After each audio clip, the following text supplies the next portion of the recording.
A paz do Senhor, meus irmãos, minhas irmãs, sejam muito bem-vindos ao nosso canal É Tempo de Ensinar EBD, um canal exclusivo para os amantes da Escola Bíblica Dominical.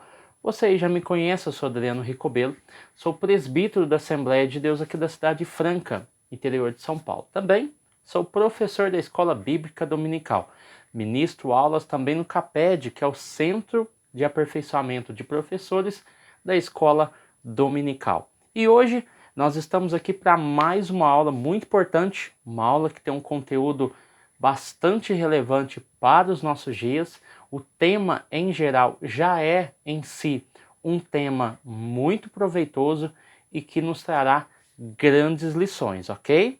E hoje nós iremos falar aqui sobre a lição de número 2, que tem como título o avivamento no Antigo Testamento. Antes de nós entrarmos aqui, eu queria deixar e pedir para você, que você ainda que não conhece o nosso canal, está passando por ele, se inscreva no nosso canal, deixe o seu comentário, que é muito importante, e também deixe o seu like. Isso vai ajudar muito para que o YouTube entenda que esse canal e esse conteúdo é relevante para todos, ok? Então, nós estamos entrando aqui no bloco 2, que tem como principal fundamento as lições 2 e 3. Se você não entendeu, eu quero e peço a você que você entre lá no nosso vídeo, nos populares, na nossa playlist, e tem lá como ler o sumário EBD. Então você vai aprender, você ainda que não assistiu, você vai aprender uma forma simples, rápida e objetiva dentro dessa lição a ler o sumário e como isso vai mudar a sua vida, como isso vai mudar a forma de você olhar a EBD, ok? Vamos lá. Hoje nós iremos falar o bloco 2, né? Lição 2 e 3. Na próxima aula vai falar sobre o avivamento no Novo Testamento. Então hoje é o início desse bloco. Então vamos lá.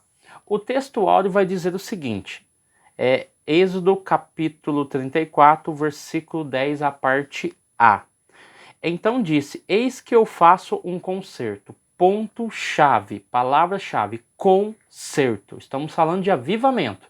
Então a palavra-chave aqui é concerto. Farei diante de todo o povo maravilhas que nunca foram feitas em toda a terra, nem entre gente alguma. Segundo ponto, esse concerto, esse avivamento gera maravilhas. E essas maravilhas, segundo o próprio texto, são elementos que nunca aconteceu em duas ocasiões, em dois momentos, tanto na terra quanto no meio de nenhum povo, né? Então são dois elementos que vão distinguir esse concerto, esse avivamento, tá bom? A verdade prática, a Bíblia revela que Deus responde ao seu povo com muitos avivamentos como resposta às orações e súplicas. Isso foi interessante o autor colocar como muitos avivamentos, porque muitas das vezes nós idolatramos os avivamentos que aconteceram no passado e não valorizamos os avivamentos mais recentes ou o que está acontecendo, tá? Então isso é importante. Cada momento da história teve o seu avivamento e cada avivamento teve a sua importância, a sua finalidade. Para que é que veio aquele avivamento? Seja em Israel, propriamente dito, ou em alguma nação posteriormente. O texto utilizado aqui é 2 Crônicas, capítulo 34, versículo 29 a 33. Alguns pontos nós vamos destacar aqui. Então, o rei, tá? Então, aqui nós temos a presença do rei, no caso aqui, o rei Josias, ajuntou todos os anciões de Judá e Jerusalém. Então nós estamos falando de um ambiente específico. E o rei subiu à casa do Senhor, ou seja, ele teve um ato, uma atitude, tá? E aí você vai ver, não somente ele, mas os sacerdotes, os levitas e todo o povo, desde o maior até o menor, leu aos ouvidos deles todas as palavras do livro do concerto. Isso daqui é um momento ao qual se achou o livro da lei na época de Josias, que havia se perdido, estava totalmente perdido no meio dos utensílios, dos objetos guardados, enfim, estava ali esquecido o livro da lei. Olha para você ver a situação. Então, você vai ver que foi lido esse livro contendo a palavra de Deus a todos os povos que estavam ali, a todo o povo, né, que estava reunido ali naquela jurisdição. O versículo 31. E pôs-se o rei em pé em seu lugar e fez concerto perante o Senhor. Então você vai ver que ele tem uma atitude de convocar, de ajuntar, mas não somente de convocar e ajudar, mas também de fazer o concerto perante o Senhor. Isso foi muito importante. Ele é o rei, ele é a figura máxima desse ambiente. Então, nada mais justo do que o rei, propriamente dito, reconhecer os seus erros. E o versículo 32, e fez estar em pé todos quantos se acharam em Jerusalém e em Benjamim e os habitantes de Jerusalém. Então, não somente o rei, mas todo o povo teve o reconhecimento através dessa leitura, a compreensão de que eles estavam cometendo abominações. E aí Josias tirou todas as abominações de todas as terras, né, que ele tinha domínio. E também obrigou a que tal culto servisse ao Senhor seu Deus, ou seja, foi convertido toda a prática pagã em um culto a Jeová. Então, segundo a Crônica 34, 29 a 33, fala de um evento específico ao qual o livro da lei foi encontrado, tá bom? Lembrando que esse avivamento ele é indispensável, tá? Nós já aprendemos isso. Ele é indispensável para, primeiramente, o crescimento, desenvolvimento e cumprimento. Ok? Cumprimento, né? O cumprimento da missão. Então nós temos 3 elementos: crescimento, desenvolvimento e cumprimento. Nós entendemos também, e nós vamos ver muito isso aqui, que dentro dessa ideia de avivamento existe as pré-condições. O caso de Josias foi a mesma coisa, uma pré-condição. São crises que acontecem antes, que marcam o início de um novo avivamento, ou seja questões climáticas, como nós estudamos na aula 1, política, social, nós vamos ver aqui, eclesiástica, seja de caráter epidêmico, pandêmico, econômico, espiritual ou denominacional. Então essas pré-condições sempre precedem uma crise, ok? Então vamos lá. A introdução vai falar assim que houve um momento em que o povo israelita deixou-se levar por práticas estranhas. Nós já estamos entrando no contexto. E haveria o quê? Uma punição. E nós vamos ver também que um homem ou uma mulher de fé levanta-se de maneira de humildade e quebrantada, buscando a Deus e confessando os pecados do povo, que no caso aqui foi na leitura o caso do rei Josias, né? Então o Altíssimo ouvia as orações e enviava do céu um avivamento. Então não somente em época de profetas, profetisas, sacerdotes, copeiros, também na época de reis. Então você vê que não é algo específico, só aconteceu com reis, só aconteceu com profetas, só aconteceu na época do sacerdote. Não. O avivamento ele vem em diversos momentos da história, em diversos momentos com diversos personagens, tá bom? Vamos lá. O tópico 1 vai dizer assim, panorama dos avivamentos no Antigo Testamento. Primeiramente, no tempo de Moisés. Então nós vamos tratar aqui de 3 personagens: Moisés, Josias e também Samuel. São 3 personagens que vão aparecer aqui nessa primeira unidade. O subtópico de número 1 vai dizer o avivamento no tempo de Moisés.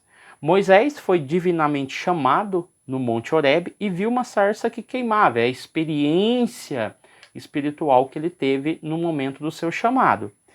Ao se aproximar-se daquela imagem, né, Deus o chamou para libertar o seu povo do Egito.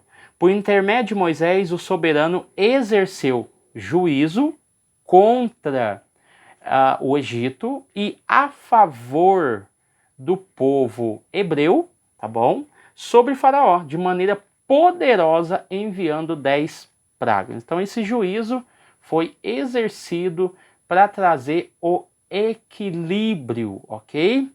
E como é que veio esse avivamento? Se você pegar Êxodo capítulo 2, versículo 23, 24, 25, você vai ver um elemento chave.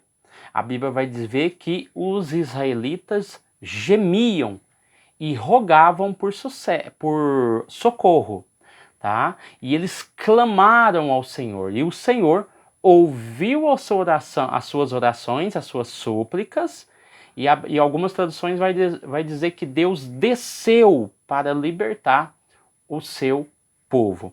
Então você tem aí o início de um avivamento através da oração, através da súplica, através do gemido. Então olha para você ver como é esse avivamento, e aqui você vê que é um avivamento que está na esfera política e também social, porque nós temos Faraó, que é o comandante máximo da terra do Egito. Então quem é que iria se levantar contra uma autoridade que, entre aspas, era considerado Deus e também Senhor de toda a terra do Egito? Então nós temos uma questão política e uma questão social.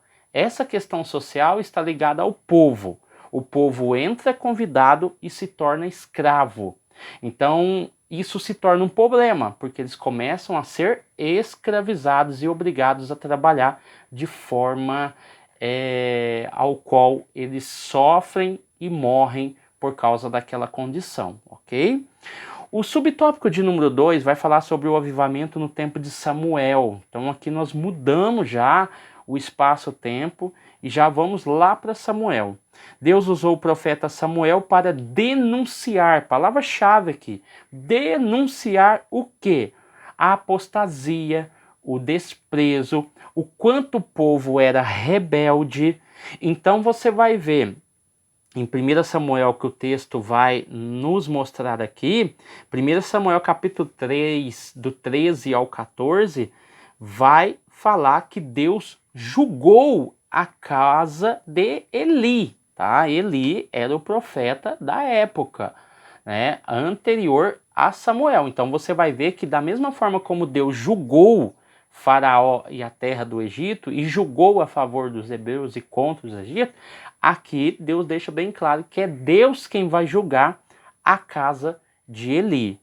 E por outro lado, Deus passa esse mando de julgamento para Samuel. O versículo 20 deixa bem claro que houve um reconhecimento do povo para com Samuel, tá bom? E reconheceu Samuel como profeta. Então nós temos aí o início de um novo avivamento ao qual o povo reconhece que Samuel é profeta. E isso é uma base para o início de um grande avivamento.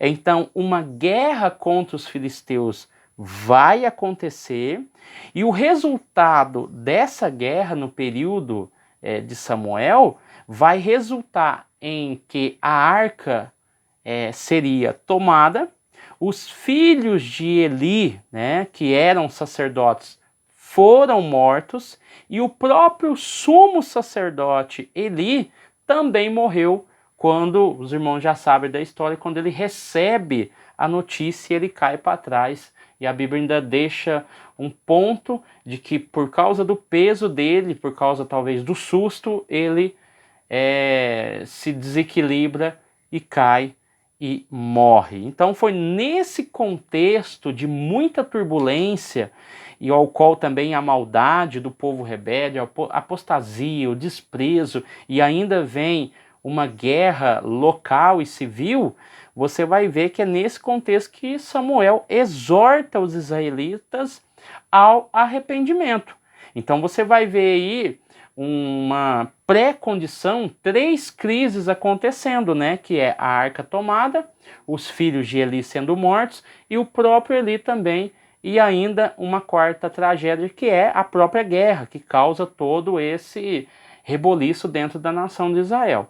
Então essas tragédias são pré-condições para que um avivamento acontecesse depois. Aí você vai ver o próprio autor dizendo aqui que um grande avivamento chegou em Israel, tá? Samuel julgou a Israel todos os dias da sua vida, deixa muito bem claro aqui, 1 Samuel 7,15, ele julgou como juiz e também como líder. Então isso é importante para que o avivamento ele tenha responsabilidade. Esse avivamento é um avivamento com responsabilidade, porque tanto na época de Samuel quanto na época de Moisés, um grande avivamento depende de pessoas responsáveis, de líderes responsáveis, de pessoas responsáveis, de pessoas que saibam julgar, que saibam lidar com as pessoas. O avivamento, ele só é legítimo e é original, vamos dizer assim, quando eu tenho pessoas sérias envolvidas. Senão vai passar de apenas momentos lúdicos de um grupo, de uma igreja que se diz estar num avivamento e não está, porque avivamento não é pulo, tá? Avivamento não é você ficar pulando de lá para cá, isso não é avivamento, tá? Avivamento está além disso. O avivamento não é o tom do pregador. O avivamento não está ligado a isso, tá bom? Isso são características do pregador. Se ele pula, se ele não pula, se ele fala alto, se ele não fala, são características. E isso não quer dizer que é um pregador avivado, tá? Porque avivado está ligado ao modo de vida. A forma como ele pratica a sua fé vai mostrar se ele é um homem ou uma mulher de Deus avivada, ok? O subtópico de número 3 vai falar sobre avivamento no tempo de Josias. É o rei Josias, ao qual nós lemos aí na leitura bíblica em classe em 2 Crônicas 14. Aí nós vamos ver aqui algumas colocações do autor, que vai falar que depois do reinado de Ezequias, rei de Judá, e também de Manassés, seu filho, você vai ver que o povo se corrompe. Aí você vai ver uma grande crise acontecendo de ordem religiosa e política, porque o rei estava ali para estabelecer padrões. Então, se eu tenho um rei corrupto, eu tenho automaticamente uma religião corrupta. Lembrando que nessa época a religião estava intrínseca, estava relacionada à política. Então os reis, tanto de Judá quanto de Israel, a influência política inundava e refletia na espiritualidade do povo. Tá bom? Então se eu tenho um rei corrupto, automaticamente a chance de se ter uma religiosidade corrupta é muito grande. Se eu tenho um rei fiel na sua política, automaticamente eu tenho aí uma religiosidade muito boa. Assim acontece com os sacerdotes também, ok? Se eu tenho sacerdotes corruptos, a religiosidade vai se tornar corrupta. Mas se eu tenho sacerdotes fiéis, como é a de Samuel, você vai ver que lá em 1 Samuel 7,15, que nós lemos, ele foi um bom juiz e líder. Então, ok, então está relacionado política e religião no Velho Testamento, tá bom? Então aqui nós vamos ver que o seu filho Manassés ergueu altares nos pátios da casa do Senhor, fez cultos aos demônios, tá? Fez passar seu filho pelo fogo, isso é um horror para Israel, e usou de práticas ocultistas. E isso tudo representado lá em 2 Crônicas, depois vale a pena você ler lá. Com punições, Deus enviou o exército assírio, porque nós estamos falando de um período assírio, ao qual essa grande potência foi usada como punição para o povo de Israel, ok? Então nós vamos ver que quando Amós reinou em seu lugar, ou seja, após a morte de Manassés, o seu filho Amon reinou em seu lugar. E nós vamos ver que depois os seus servos o mataram. Para colocar quem? Colocar o rei Josias com uma idade um rapaz jovem, né, com 8 anos, com uma grande responsabilidade de levar o povo à adoração. E ele vai fazer totalmente diferente do que fizeram seus antecessores, tanto Amon quanto Manassés, ok? E o que ele vai fazer? A Bíblia, o texto mesmo da nossa revista, ele vai falar que ele derrubou os altares aos demônios, tá? Porque era uma prática cultivada, destruiu imagens de esculturas, estendeu essas medidas saneadoras a outras cidades também. Quando você pega aqui 2 Crônicas 34, do 1 ao 7, a Bíblia vai dizer que ele agiu de modo justo e também sincero. Olha para você ver como a justiça e a sinceridade, como eu disse aqui, está ligada à moral, né? Ela interfere de maneira muito eficaz na espiritualidade.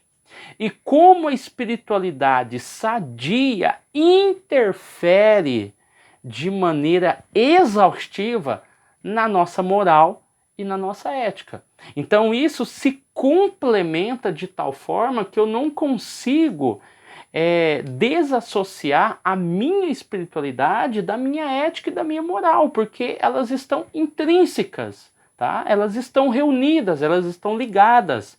Então, por isso que não existe a forma de pensar que na igreja eu sou crente e fora dela eu não sou, porque não tem como desassociar esses elementos. Então, no versículo 21 do capítulo 34 de 2 Crônica, você vai ver isso, que ele agiu de modo justo e sincero. Então, é isso que faz com que esse avivamento aconteça. É por isso que eu falei que um verdadeiro avivamento se baseia em pessoas justas e sinceras.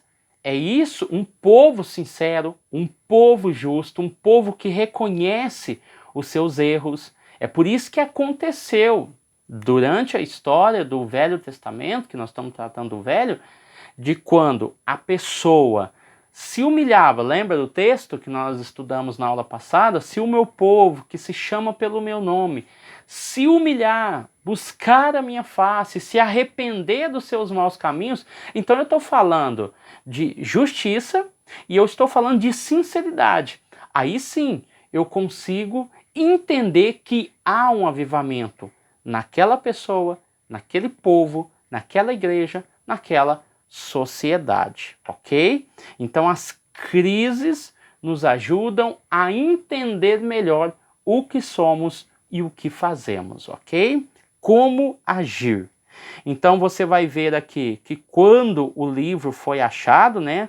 Ele foi perdido no tempo, mas foi achado durante as obras do santuário. Você vai ver aqui que ele foi achado pelo sacerdote Ilquias, tá? E depois o sacerdote Ilquias repassou esse livro para Safã. E Safã, que era o secretário do rei, pega esse livro e leva até o rei Josias. Reparem, analisem e se aprofundem. Eles acharam um elemento que era importantíssimo para a nação de Israel, o livro da lei.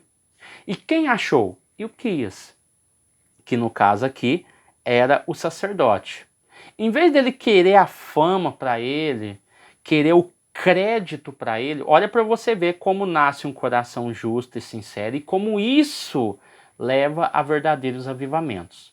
No caso de Ilquias, ele não quis a fama para ele. Eu achei, eu fiz isso, eu encontrei, eu vasculhei, foi difícil e pegasse o nome dele e fizesse com que isso chegasse até o rei. Não, peraí, eu tenho pessoas acima de mim e pessoas mais próximas do rei, e é Safã. Eu vou passar o livro para ele e vou confiar nele e acreditar nele que ele vai pegar esse livro e vai levar até o rei e mostrar toda a importância que cabia àquela situação. Então você vai ver que realmente um avivamento só vai nascer, só vai reavivar quando tivermos um coração sincero e um coração sábio, ou seja, um coração justo, tá? Então são pequenos detalhes, pequenas coisas que fazem grandes diferenças, tá bom? Então, uma observação aqui importante para nós fecharmos esse ponto é que um avivamento não evita que acontecimentos ruins deixam de acontecer, ok? Então você vai ver aqui que um avivamento não impede que determinadas coisas ruins aconteçam, e isso nós já vimos na história, tá bom? Então vamos lá. Entendendo tudo isso, nós vamos para o tópico de número 2, confissão de pecados e retorno à palavra de Deus. Aqui nós vamos ver o caso de Neemias, ao qual ele foi informado das condições do povo, tá? Não somente da questão do templo, que apesar de ser reconstruído, os muros estavam abandonados e destronados, as portas queimadas, e a Bíblia vai dizer que durante 4 meses ele orou ao Senhor. O primeiro ponto aqui é a necessidade da confissão, a confissão de pecados. Não somente ele reconhece os pecados próprios, mas também reconhece o pecado das pessoas que vieram antes dele ou que estavam com ele. Que o pecado gerou muitas atribulações. Porque lembra do livro que nós estudamos de Ezequiel? A mensagem era para que eles pudessem se submeter ao poderio da Babilônia. Eles não fizeram isso, tá? Foi a mensagem do profeta Jeremias e eles simplesmente ignoraram, tá? E pagaram por graves consequências, tá bom? O cativeiro viria, mas não na intensidade e da forma como veio, porque a ideia era que o povo se submetesse. Essa era a vontade de Deus, tá? E nós vamos ver aqui que quando nós olhamos para essa questão, na condição de um intercessor, ele se inclui entre os pecadores. Lembra da parábola do fariseu e do publicano, né? O fariseu olhava, Senhor, eu não sou como esse publicano, eu dou a minha esmola, eu dou o meu jejum e tal, e o publicano nem olhava para o céu, mas fazia sua oração reconhecendo que ele era um pecador. Quem saiu justificado, né? Quem saiu justificado naquela oração foi justamente o publicano, tá bom? Que reconheceu o seu erro e não teve a audácia e coragem nem de olhar para o céu e olhar para cima, tá bom? Outro ponto que nós vemos nessa questão da confissão é a oração do Pai Nosso. Quando nós vemos a oração que ela é mundial, ela é uma oração fácil compreensão, ou uma oração universal, um dos pontos da oração do Pai Nosso é que nós, entendendo tudo isso, por exemplo, quando você olha Mateus 6:12, perdoa-nos as nossas dívidas ou as nossas falhas, perdoa os nossos pecados, enfim, você vai ver que há dentro da oração do Pai Nosso o pedido para que perdoe primeiramente os nossos pecados e assim a quem nos tem ofendido. Então, primeiramente eu peço perdão pelos meus pecados e depois eu peço perdão para aqueles, ou seja, aqueles que pecaram, aqueles que fizeram alguma coisa por mim, eu posso perdoar.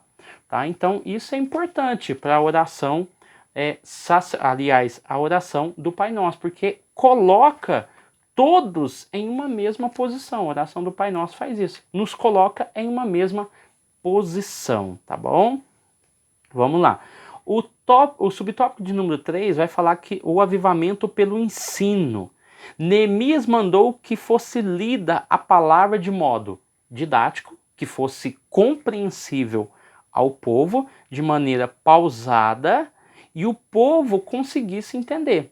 Então não foi com palavras difíceis, com um oráculo, né, selecionado, não, é uma mensagem simples, o povo precisa entender, o povo precisa sair daqui modificado, transformado. É assim que deve pensar a mente do professor, a mente do pregador, a mente do pastor, da pastora, enfim, essas pessoas precisam entender que o povo precisa sair dali compreendendo a mensagem, porque avivamento é mudança, é transformação. Eu não posso sair da igreja e falar assim, que culto maravilhoso, que culto glorioso. E alguém perguntar para você, mas o que o pregador... eu não sei, eu só sei que o culto foi fantástico. Mas peraí, o que isso mudou na sua vida? É a palavra, não é o pulo, não é o grito, não é a dança, não é nada disso. É a transformação pela palavra, tá bom? Então vamos lá. Além da leitura, eles explicavam o significado de cada expressão e o povo entendeu. Ou seja, em vez de você trazer um oráculo, uma palavra difícil para que o povo possa decodificar, primeiro você decodifica. Esse é o papel do professor, esse é o papel do pregador, do pastor, é decodificar, não é complicar, não é trazer códigos para que o povo possa decodificar. Então nós temos o quê? Nós temos o código, nós temos a Bíblia. Essa Bíblia precisa ser decodificada. Eu preciso transmitir essa palavra de uma forma ao qual as pessoas entendam, para que aconteça um verdadeiro avivamento, ok?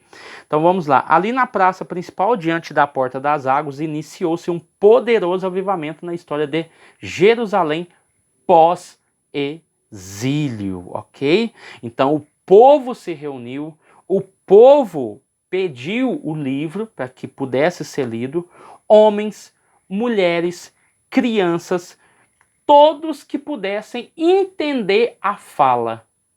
Ou seja, as crianças não foram tirados, porque era uma mensagem objetiva, uma mensagem que mudava, que transformava. Então essa linguagem foi acessível, não é errado.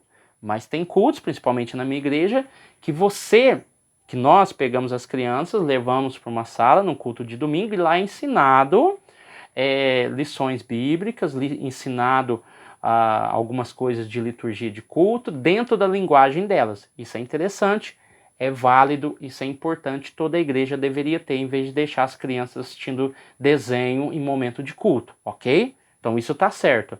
Só que olha para você ver o detalhe. Tanto as crianças quanto mulheres e homens conseguiam compreender a mensagem que foi anunciada. Então olha para você ver o poder dessa mensagem transformadora.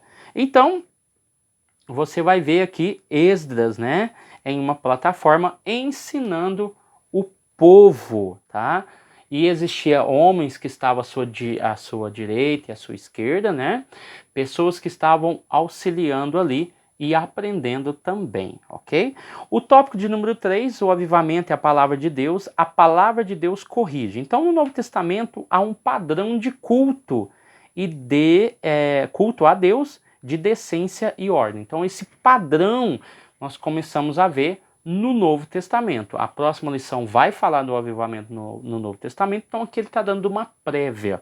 Então, aqui nós entendemos que existe um padrão de culto, onde há decência e ordem. E dentro dessa questão da decência e ordem, nós vamos ver ele citando 1 Coríntios capítulo 14, versículo 26, né? Então ele muda o cenário, vai um pouco para o Novo Testamento. E aqui, o que fareis, irmãos, quando vos ajuntar? Então a pergunta seria, o que vamos fazer no culto? Para que vamos à igreja? Qual a importância? Qual o propósito? qual a finalidade e o objetivo desse culto. Então, a pessoa que sai de casa, ela tem que entender que esse culto tem um propósito, esse culto tem uma finalidade, um objetivo, uma importância. Então, o que vamos fazer? O que vamos fazer? Essa não era a pergunta lá no Velho Testamento, né? Quando seus filhos te perguntarem que culto é esse, tá? E você vai ensinar. É o que Deuteronômio nos explica. Então você vai ver que para o adulto também tem a mesma finalidade. Para que eu vou na igreja? Qual que é a importância? Qual que é a finalidade? Qual que é o objetivo desse culto? Então, por isso que o texto vai dizer, uns têm salmos, doutrina, revelação, tem língua, interpretação, mas tudo isso se faz para a edificação da igreja. Então eu tenho finalidade, eu tenho objetivo, eu tenho propósito e existe uma importância dentro desse culto, tá bom? Então para que vamos à igreja, tá? Edificarmos uns aos outros, ok? Essa é uma das finalidades e importância. O subtópico de número 2, cuidado com o formalismo. Aqui ele vai dizer que a questão da forma, ou algo que é formal, metódico e rigoroso, é importante, tá? Nós não podemos desprezar isso. Mas o oposto disso é mero emocionalismo e exibicionismo espiritual. E nós já falamos sobre isso, tá? É o grito, o pulo, que às vezes é só para aparecer.